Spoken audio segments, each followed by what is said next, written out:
Hello students, मैंने बीच का कुछ टॉपिक छोड़ दिया है फर्स्ट चैप्टर का, वो आप खुद देख लेना। आज हम पढ़ेंगे सिंधु सरस्वती सभ्यता।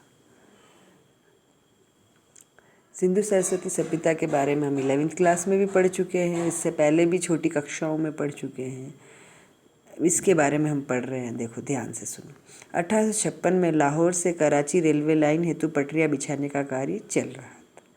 लाइन पर रोड़ियाँ बनाने के लिए पत्थर की कमी को देखते हुए पास के टीलों से ईंटें निकालकर बिछाने लगे, लेकिन उन्हें ये पता नहीं था कि वे विश्व की एक महान सभ्यता से संबंधित पूरा स्थल हड़प्पा के भग्नावशेष निकाल रहे हैं।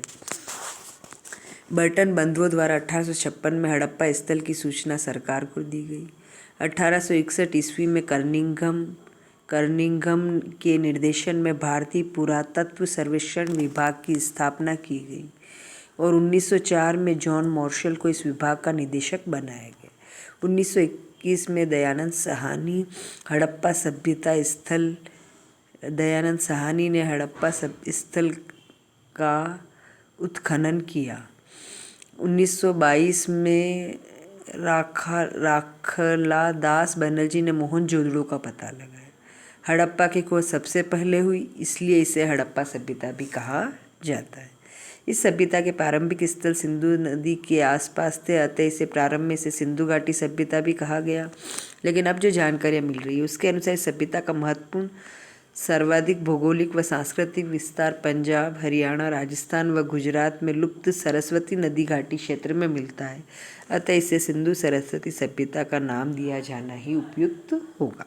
इस पैराग्राफ का मतलब समझो कि ये ना सबसे पहले हड़प्पा की खोज हुई 1856 में, जब कराची के अंदर रेलवे लाइन बिछा रहे थे, पटरियाँ बिछाने का काम चल रहा था रेलवे लाइन के लिए, तो ईंटों की ज़रूरत हुई, तो खुदाई की, तो वहाँ से ईंटें निकाली। तब उन्हें पता नहीं, मतलब ईंटें निकाली तो वो ईंटें हड़प्पा की थी। एक महान सभ्यता से संबंधित भग्नावशेष निकाल रहे थे, मतलब समझो आप इसे हड़प्पा स्थल, मतलब एक महान सभ्यता जिसमें छुपी हुई थी हड़प्पा, उसकी सूचना सरकार को प्राप्त हुई। और सबसे पहले हड़प्पा की खुदाई का कार्य किसने किया? दयाराम साहनी ने। उसके बाद देखो मोहनजोदड़ो की खोज कब हुई है? 1922 में। 1922 में राखल दास बनर्जी ने मोहनजोदड़ो का पता लगाया। हड़प्पा की खोज पहले हुई, इसलिए हड़प्पा सभ्यता कहा गया। अब ये हड़प्पा और मोहनजोदड़ो सिंधु नदी के आसपास के क्षेत्र थे, इसके प्रारंभिक स्थल जिनकी खोज हुई, इसलिए इसे सिंधु सभ्यता के नाम से पहले जाना जाता था। बाद में पता चला कि इसका जो महत्वपूर्ण भौगोलिक व सांस्कृतिक जो विस्तार था इस सभ्यता का, वह सरस्वती नदी के किनारे था, जो अब लुप्त हो गई है, पंजाब, हरियाणा, राजस्थान व गुजरात। इसलिए इसे अब सिंधु सरस्वती सभ्यता नाम दिया गया है। विस्तार की दृष्टि से नवीनतम अनुमानित जानकारी के अनुसार सिंधु सरस्वती सभ्यता के अब तक खोजे गए स्थलों में से लगभग 917 स्थान भारत में, 481 पाकिस्तान में व 2 अफगानिस्तान में है। इसका विस्तार पश्चिम से पूर्व तक 1600 किलोमीटर व उत्तर से दक्षिण तक 1400 किलोमीटर था। इसका विस्तार अफगानिस्तान के शोदगोई व मुंडीगाक, बलूचिस्तान, सुतका, गेंडोर, सुतका खो, बालाकोट, सिंध, मोहनजोदड़ो, चौंदड़ो, कोटदीजी, जुदरी, जोदड़ा, पंजाब में पाकिस्तान, हड़प्पा, घनेरीवाल, रहमानढेरी, सयालखोला, जलीलपुर, पंजाब में रोपड़, सगोल, हरियाणा में बनावली, मीताथल, राखीगढ़ी, पाकिस्तान में कालीबंगा, राजस्थान में कालीबंगा और पीलीबंगा, उत्तर प्रदेश में आलमगीरपुर, हुल्लास, गुजरात में रंगपुर, धोलावीरा, प्रभास पाटन, खंबात की खाड़ी व महाराष्ट्र में देमाबाद था। ये इसके प्रमुख स्थल है, जिसमें देखो सिंध के अंदर है मोहनजोदड़ो, हड़प्पा पाकिस्तान में, और अब राजस्थान में कालीबंगा और पीलीबंगा। अब है सरस्वती नदी, इसके बारे में हम पढ़े। सिंधु नदी व उसकी सहायक नदियों के क्षेत्र में लगभग 40 बस्तियां रही हैं। लगभग 2/3 बस्तियां वर्तमान में क्या हो गई? लुप्त हो गई हैं। लगभग 2/3 बस्तियां वर्तमान लुप्त सरस्वती नदी के क्षेत्र में थी। 250 बस्तियां सरस्वती नदी प्रवाह क्षेत्र से बाहर थी। सरस्वती नदी व उसकी सहायक नदियों का जो प्रवाह था वह सिंधु व गंगा के बीच का क्षेत्र था। कभी वैदिक काल में सरस्वती नदी लोगों के जीवन का आधार थी। वैदिक साहित्य में इस नदी को नदी तमे देवी तमे अम्बे तमे नदी तमे देवी तमे अम्बे तमे कहा गया है, अर्थात नदी तुम ही देवी हो, तुम ही अम्बा हो। पिछले वर्षों में विद्वानों ने हवाई व भू सर्वेक्षणों से सरस्वती नदी के प्रवाह मार्ग को रेखांकित करने का प्रयास किया। उपग्रह से प्राप्त जल प्रवाह के चिन्हों से व ड्रिलिंग मशीनों की सहायता से भूगर्भ से निकाले गए संभावित जल के अध्ययन से व पूरा ऐतिहासिक व वैज्ञानिक अध्ययनों से अब यह सिद्ध हो गया कि प्राचीन समय में सरस्वती नदी का अस्तित्व था। ये हमारी कोरी कल्पना नहीं है, वास्तव में सरस्वती नदी विद्यमान थी। यह पूरा ऐतिहासिक व वैज्ञानिक अध्ययनों से उपग्रह से प्राप्त जल प्रवाह के चिन्हों के आधार पर यह सिद्ध हो गया। सरस्वती नदी का निकास हिमालय की शिवालिक पर्वत श्रेणियों में माना पर्वत से था। आदि बद्री से यह समतल में उतरती थी। इसके बाद कुरुक्षेत्र और सिरसा, फिर झांसी, अग्राहेहा, हनुमानगढ़, कालीबंगा में होती हुई अनूपगढ़ व सूरतगढ़ तक बहती थी। अनेक भागों में समुद्र में मिलती थी। एक शाखा प्रभास पट्टनम में जाकर सिंधु सागर में मिलती थी। दूसरी शाखा सिंधु में प्रविष्ट होकर कच्छ के रण में समा जाती थी। इसकी लंबाई लगभग 1600 किलोमीटर व चौड़ाई 3 से 12 किलोमीटर थी। प्रसिद्ध पुराविद डॉक्टर V.S. वाकणकर ने, इसको अंडरलाइन कर लेना, प्रसिद्ध पुराविद जो डॉक्टर V.S. वाकणकर ने सरस्वती प्रवाह के मार्ग को जानने के लिए अपने दल के साथ एक अभियान चलाया और 4000 किलोमीटर तक की यात्रा की थी। भूगर्भीय परिवर्तनों के कारण व मूल स्रोतों से पानी न मिलने के कारण धीरे धीरे यह नदी क्या हो गई, लुप्त हो गई। तो सरस्वती नदी का पूरा ऐतिहासिक व वैज्ञानिक अध्ययन से उपग्रह से प्राप्त जल प्रवाह के चिन्हों के आधार पर पता लगाया गया कि सरस्वती नदी प्राचीन काल में विद्यमान थी। वैदिक साहित्य में इसके बारे में बताया गया है। बाद में किस कारण विलुप्त हो गई कि एक तो मूल स्रोत तो जहाँ से इसको पानी मिलना चाहिए वहाँ से न मिलने के कारण, और भूगर्भीय परिवर्तन भी हुए होंगे, उसके कारण ये नदी बाद में क्या हो गई, विलुप्त हो गई। इसकी लंबाई लगभग 1600 किलोमीटर, चौड़ाई 3 से 12 किलोमीटर थी। और प्रसिद्ध जो पुराविद है जिनका नाम है डॉक्टर V.S. वाकणकर, उन्होंने सरस्वती नदी के जल प्रवाह को ज्ञात करने का प्रयास किया और लगभग 4000 किलोमीटर की यात्रा भी की है। अब हम पढ़ेंगे सिंधु स्थापत्य कला। स्थापत्य कला में मतलब अलग अलग बारे में पढ़ेंगे। नगर नियोजन है, तालाब वगैरह है, किस तरह का था उसके बारे में। तो सबसे पहले हम पढ़ते हैं नगर नियोजन। सुनियोजित नगर नियोजन यहाँ की प्रमुख विशेषताएं थी।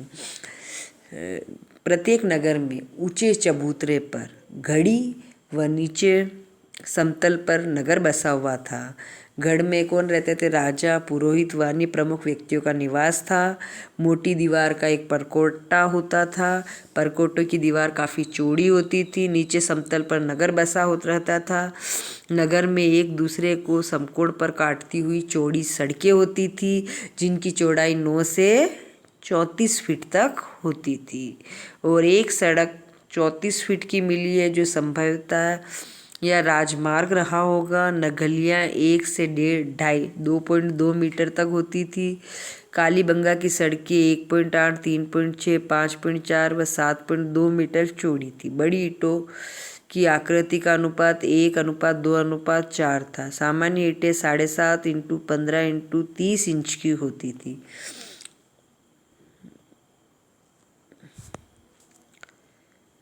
तो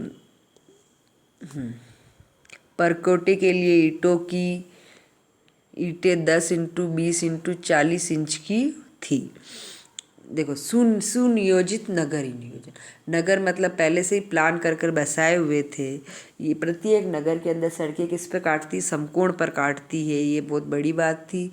इसमें नगर के जो ऊंचे स्थान थे उसे गढ़ी कहते थे, नीचे समतल होता था जहाँ आम लोग रहते थे। गढ़ी में राजा पुरोहित तो बड़े लोग रहा जाता था। मोटी दीवार का चारों ओर, नगर के चारों ओर मोटी दीवार जिसका परकोटा होता था। और है ना, नगर में सड़कें एक दूसरे समकोण पर काटती है। सड़कों की चौड़ाई 9 से 34 फीट तक है। इसके अलावा गलियां भी 1 से 2.2 मीटर तक चौड़ी होती हैं। ईंटों का साइज़ जो है 1:2:4 है। और परकोटे के अंदर जो ईंटें लगी उनका अनुपात 10x20x40 इंच की थी। नदियों और नालियों से पानी की निकासी की बहुत उचित व्यवस्था थी।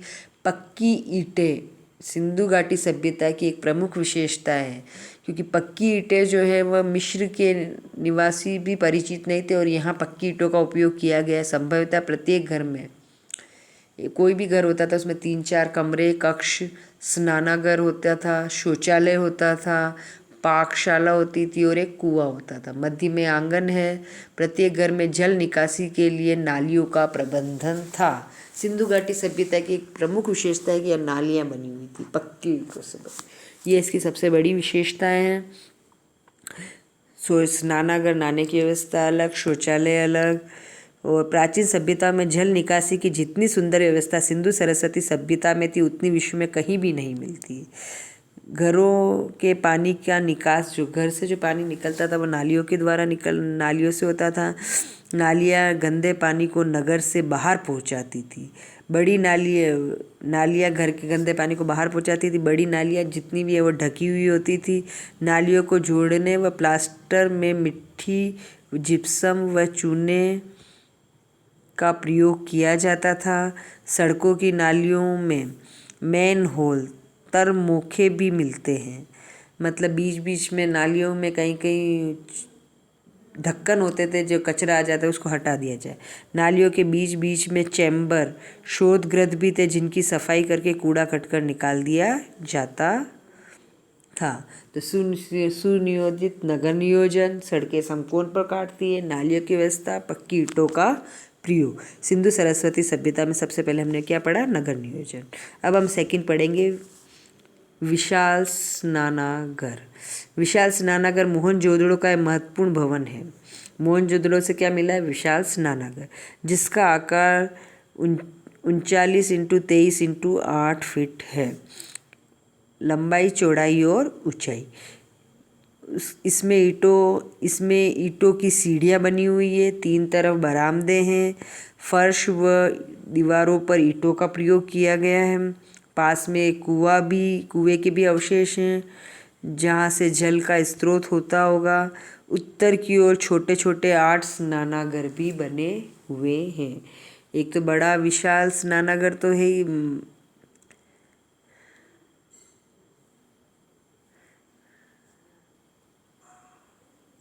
उत्तर की ओर छोटे छोटे 8 स्नानागार भी बने हुए हैं। विशाल स्नानागार कहाँ बना हुआ है, मोहनजोदड़ो। बाकी छोटे छोटे 8 उत्तर की ओर बने हुए विशाल अन्नागार, ये हमको मिला है हड़प्पा व मोहनजोदड़ो से। विशाल अन्नागार के भी अवशेष मिले। मोहनजोदड़ो का अन्नागार 45.71 x 15.23 मीटर का है। 2 खंडों में विभाजित हड़प्पा का जो अन्नागार है वह 2 भागों में विभाजित है। उसका क्षेत्रफल 55x43 मीटर है, जो पानी से बचाव हेतु ऊंचे चबूतरे पर बना हुआ है। अन्नागार ऊंचाई पर बना रखा है ताकि पानी नहीं आए उसमें। प्रत्येक खंड 2 खंडों में विभाजित है। प्रत्येक खंड में 6-6 फीट की 2 पंक्तियों में भंडारण कक्ष है। 6-6 की 2 पंक्तियों में क्या है, भंडारण कक्ष। भंडारण कक्ष जहाँ पर अनाज इकट्ठा करके रखा जाता था। दोनों के मध्य 23 फीट की दूरी है। इसका प्रवेश द्वार रावी की ओर से था। ऐसे अन्नागार मेसोपोटामिया के नगरों में भी थे। मेसोपोटामिया के नगरों में भी थे। तो विशाल अन्नागार, अन्न रखने के जो होते हैं वो ऊंचे चबूतरे पर बने हुए हैं और ये मोहनजोदड़ो और हड़प्पा दोनों जगह से प्राप्त हुए हैं। अब हम आगे पढ़ेंगे विशाल जलाशय व स्टेडियम। धोलावीरा के उत्खनन से 16 छोटे बड़े तालाब या जलाशय प्राप्त हुए हैं, जिनसे हमें तत्कालीन जल संग्रहण व्यवस्था की जानकारी मिलती है कि सिंधु सरस्वती सभ्यता के लोग जल का संग्रह करना जानते थे। दुर्ग के दक्षिण में शिला को काटकर 95 इंटू 11.42 इंटू 4 मीटर का जलाशय प्रमुख उदाहरण है, जो हमको कहाँ से मिला है? धोलावीरा से। धोलावीरा का है गुजरात। इसके अलावा धोलावीरा से विशाल स्टेडियम भी के प्रमाण भी मिले हैं। स्टेडियम का आकार 283 इंटू 45 मीटर है। स्टेडियम के चारों ओर दर्शकों के बैठने के लिए सोपान बने हुए हैं। समारोह स्थल दुर्ग की प्राचीर से जुड़ा हुआ है, जिसकी चौड़ाई लगभग 12 मीटर है। अब विशाल गोदीवाड़ा, विशाल स्टेडियम और विशाल ये जलाशय कहाँ से मिले? धोलावीरा से। 16 छोटे बड़े जलाशय। अब विशाल गोदीवाड़ा, गोदीवाड़ा जहाँ पर जहाज खड़े रहते हैं। लोथल से पक्की ईंटों का एक ढांचा मिला है, जिसे पुरातत्वविद S राव ने गोदीवाड़ा या डार्क यार्ड बंदरगाह का महत्वपूर्ण हिस्सा के रूप में पहचाना गया है। बंदरगाह किसे बोलते हैं? जहाँ जाकर खड़े रहते हैं। तो डार्क यार्ड या गोदीवाड़ा का मिला है हमको लोथल से। इसका औसत आकार 214 इंटू 36 मीटर है। वर्तमान गहराई 3.3 मीटर है। उत्तरी दीवार में 12 मीटर चौड़ा प्रवेश द्वार था, जिससे जहाज आते थे। इसका प्रवेश द्वार कितना? उत्तर की दीवार में 12 मीटर का चौड़ा प्रवेश द्वार था, जिससे जहाज इसके अंदर प्रवेश करते थे। प्रवेश द्वार भोगवा नदी से जुड़ा हुआ था, जिससे गोदी में पानी आ जाता था। S राव लिखते हैं कि लोथल की गोदी फिनिशिया व रोम की गोदियों से कई अधिक विकसित और प्राचीनतम थी। लोथल का डार्क यार्ड या गोदीवाड़ा वर्तमान विशाखापट्टनम में बने डार्क यार्ड से भी बड़ा है। तो ये डार्क यार्ड का मिला है लोथल से, जहाँ पर जहाज आकर खड़े रहते थे। अब है सिंधु सरस्वती सभ्यता की कला, लिपि एवं विज्ञान। यहाँ की सभ्यता से प्राप्त अवशेषों में पत्थर की मूर्तियाँ, मणके, मृदभाण, मुहरे, कांस्य मूर्तियाँ व पात्र यहाँ की कला के उत्कृष्ट प्रमाण हैं। यहाँ की जो शैल खड़ी की योगी मूर्ति मिली है, वह नर्तकी की कांस व मिट्टी दोनों की मूर्तियाँ मिली है। कांस्य मूर्ति की ऊंचाई 11.5 सेंटीमीटर है। मृण मूर्तियाँ, जो मिट्टी की मूर्तियाँ हैं, का विशाल भंडारण उस समय की विकसित मूर्ति कला का प्रतीक माना जाता है। कुबड़दार बेल की मूर्तियाँ भी कला की प्रतीक मानी गई हैं। तो देखो ऊपर चित्र में देख सकते हैं आप, नर्तकी की कांस्य की मूर्ति जो 11.5 सेंटीमीटर है, बेल की आकृति का, और मुहरों पर किए गए चित्रण से हमें यहाँ के निवासियों की चित्रकला के प्रति रुचि की जानकारी मिलती। मुहरों पर स्वास्तिक का चित्र बना हुआ है, यानी ये लोग चित्रकला से परिचित थे। जानकारी मिलती है इस सभ्यता से जुड़ी हुई जितनी भी जो मोहरें प्राप्त हुई, उनके अग्रभाग पर, उनके आगे मोहरें जो प्राप्त हुई, उनके आगे वाले भाग पर पशु का अंकन व संक्षिप्त लेख उत्कीर्ण है। संक्षिप्त में कुछ लेख लिखे हुए हैं और पीछे एक घुंडी बनी हुई है, जो संभवतः मोहरों को टाकने के काम में आती होगी। सिंधु लिपि, जो सिंधु सरस्वती सभ्यता के लोगों की जो लिपि है, वह उसका अभी तक भी विश्वसनीय अध्ययन अभी तक नहीं हो सका है। मोहरों पर भी अभी तक 2500 लेख उपलब्ध हो चुके हैं। 17 अक्षर का सबसे लंबा व बड़े अक्षरों का अभिलेख जो मिला है, वह कहाँ से मिला है? धोलावीरा से। 2500 लेख तो उपलब्ध हो चुके हैं मोहरों पर, और 17 अक्षर का सबसे बड़ा व लंबा व बड़े अक्षरों का अभिलेख धोलावीरा से मिला है। यहाँ की लिपि जो है वह भाव चित्रात्मक, चित्र भी बने हुए और भावों को प्रकट, भाव चित्रात्मक लिपि है। और इस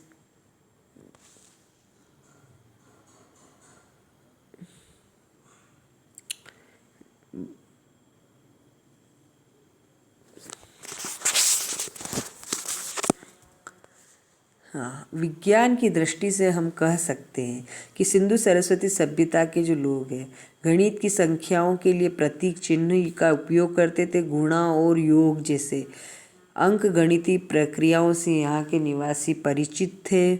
उत्खनन मतलब खुदाई से ऐसे पदार्थों के अवशेष मिले हैं जो संभवतः औषधि के रूप में काम में आते थे। कालीबंगा व लोथल से खोपड़ी के अवशेष मिले हैं। इसमें कुछ छेद भर गए प्रतीत होते हैं। ये खोपड़ी की शल्य चिकित्सा के संकेत देते हैं, यानी वो शल्य चिकित्सा से परिचित है, गणितीय प्रतीकों से भी परिचित थे, धातु विज्ञान के तथ्यों से भी परिचित, धातु की ढलाई व उपकरण निर्माण की विकसित विधि से वे परिचित थे। मोहनजोदड़ो से प्राप्त नर्तकी की कांस्य की मूर्ति व देमामात से रथ की आकृति इसके प्रमाण है। मिट्टी के बर्तन कुम्हार चाक पर बनाते थे। पकाने के लिए 2.1 मीटर भट्टियों के अवशेष मिले हैं। पकाने के बाद उन पर गेरू रंग करके तुलिका से काले रंग की डिज़ाइन बनाई जाती थी।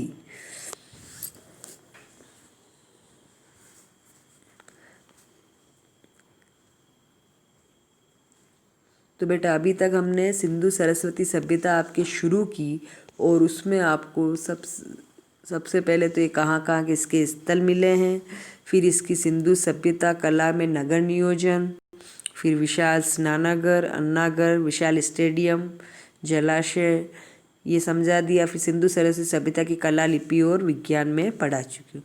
अब नेक्स्ट जब आगे जब पढ़ाऊँगी तो उसमें उसके आर्थिक उपलब्धियाँ, सामाजिक जीवन की प्रमुख विशेषता, ये हम इसके बाद नेक्स्ट वीडियो जो डालूंगी उसमें मैं बता दूंगी। इसके जो मेन इम्पोर्टेंट जो नोट्स हैं वो मैं ना अलग से तुम्हारे व्हाट्सएप पे 2 पेज के हैं जो मैं डाल देती हूँ, उसको एक बार आप पढ़ लेना तो ये कंप्लीट हो जाए।